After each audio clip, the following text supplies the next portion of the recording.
This is Austin, and today I'm going to be showing you how to install your ElectroLytes from Oak City Shred Solutions. The tools we're going to need are going to be a 1/4 inch Allen key, an 1/8 inch Allen key, a 3/32 inch Allen key, a Phillips head screwdriver, and a T8 Torx bit, as well as both of your ElectroLytes. I also find it's nice to have a flathead screwdriver, a hairdryer, and a pair of pliers, depending on if you're installing it on the battery or the controller portion of your board. Both the battery taillight and the controller headlight are sold separately, so keep that in mind that if you do want to replace both ends of your board, you will need to purchase both of them.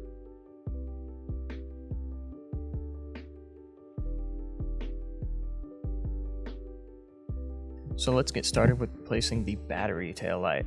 We're going to need to use our 3/32 Allen key to remove these 10 screws around the perimeter of the battery box, as well as our Phillips head screwdriver to remove the 5 in the front, right in front of the taillight.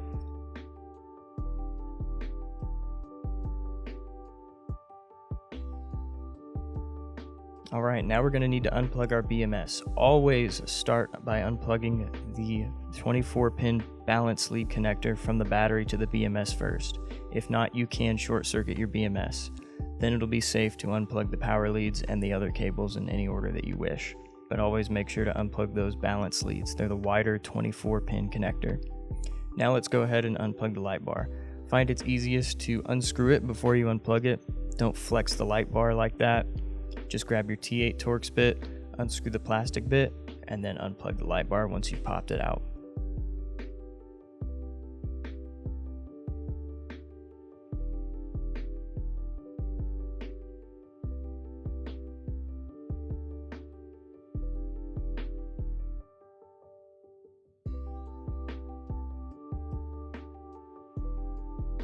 Now let's go ahead and install our ElectroLytes. Go ahead, just plug it back into the light bar connector, push it back into place, and screw it back down.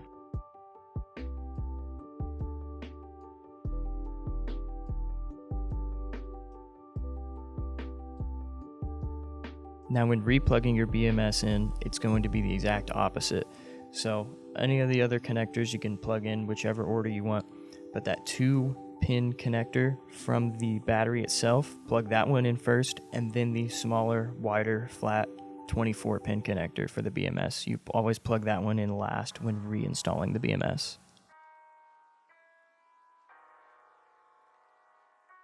And there we go, we've installed the taillight for the battery portion. Just go ahead, screw your box back in, and you're ready to go. If you do have the controller portion, I'm going to show you how to install that one next. So let's move on to the controller. I recommend a hairdryer or a heat gun, a Phillips head screwdriver, your 3/32 Allen key, and your controller portion ElectroLyte.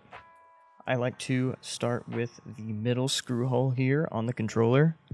That's most frequently forgotten, and I know I've forgotten to unscrew it a few times. If you do that, you're not going to have a good time. The box won't open, and you're going to end up stripping or breaking something. After you've unscrewed that, go ahead and unscrew the other 2 screws on each side of the controller with your 3/32 Allen wrench. Then after that, we'll go ahead and tackle the 5 screws just like on the battery box in front of the light bar with our Phillips head.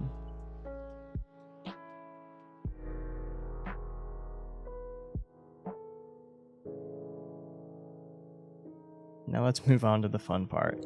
So these 2 little locking rings that go around the foot pad connector as well as the motor connector, we're going to need to loosen them with a pair of pliers, as well as unscrew these 4 larger Phillips head screws. You don't need to put a lot of force into these locking hex rings on those controller ports, just enough to loosen them, and then you can unscrew the rest of the way with your finger.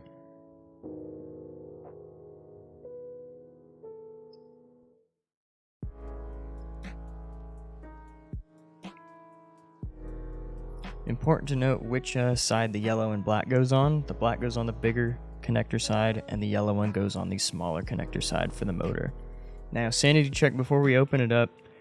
Go ahead and look through that middle screw hole. Make sure you did get it. If you see light coming through, you got it. You got nothing to worry about. Otherwise, it's going to be rough.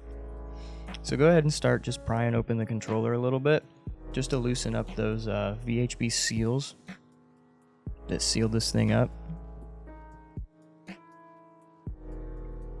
And we've exposed the 3 wires that connect to the actual PCB that we're going to need to unplug to gain access to open this thing up all the way.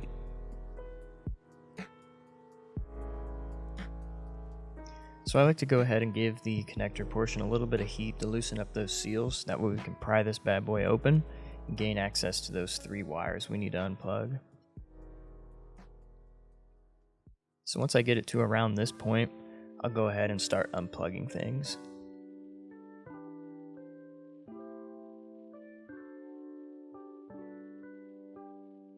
So this is going to be your headlight cable. Depending on which version of hardware board you have, it may be blocked by some capacitors on the PCB itself. So I find it is easiest, if that's the case, just directly unplug it from the light bar here. I don't, because I have my ferrite ring that jiggles around hot glued. So this final one I find is one of the most tricky. Just go ahead and pinch down on that clasp that locks the connector in and give it a wiggle out. Try not to be too forceful with it and scratch the PCB, you could damage it. Once we've gotten all 3 of those unplugged, we're going to break the seals along this edge.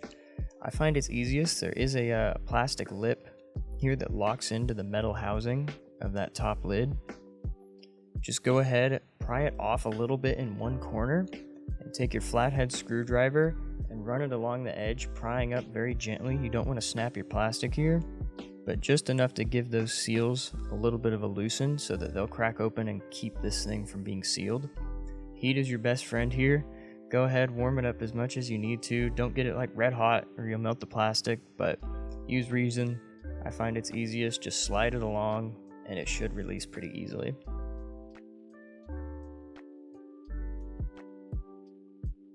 And once you get that final click, everything's good to go.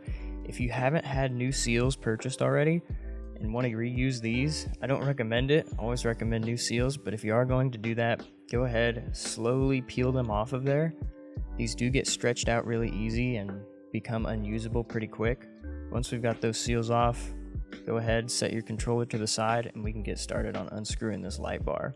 So, unlike the battery, the controller just has 2 Phillips head screws with plastic washers that secure it into place.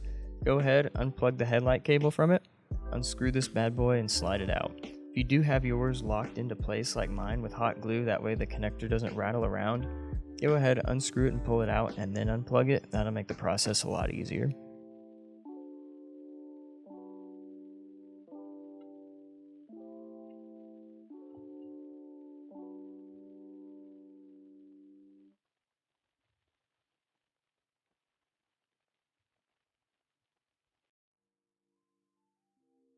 Alright, now we're ready to install our ElectroLyte. So this thing does slot in there a certain way. Don't just try and slap it on there and push it down.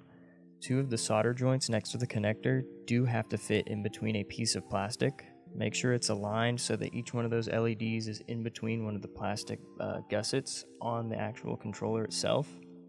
Make sure it slides right in, you're not clipping it or it's obstructing, otherwise you can snap that solder joint. And once it's all aligned just perfectly, slide it down in, screw it down, and plug your connector back in.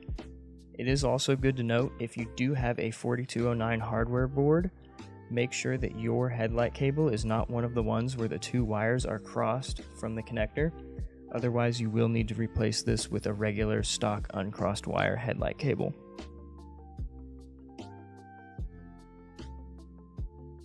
Alright, if you are going to be reusing your seals, go ahead, stick them right back down. If you do have new ones, go ahead, place them on there, make sure everything's lined up, and we can get to putting this thing back together. So it's kind of tricky. It's basically going to be the reverse order of what we did.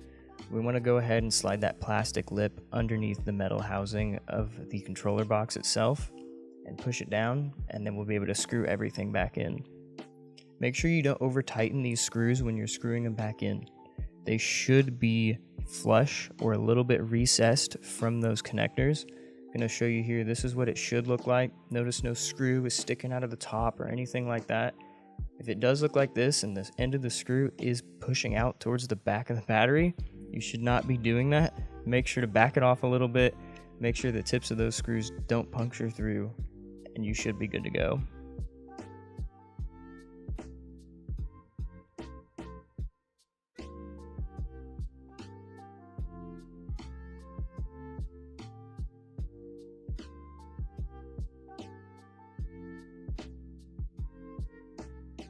Alright, after that, go ahead, put your controller back together, and enjoy the new ElectroLytes from Oak City Shred.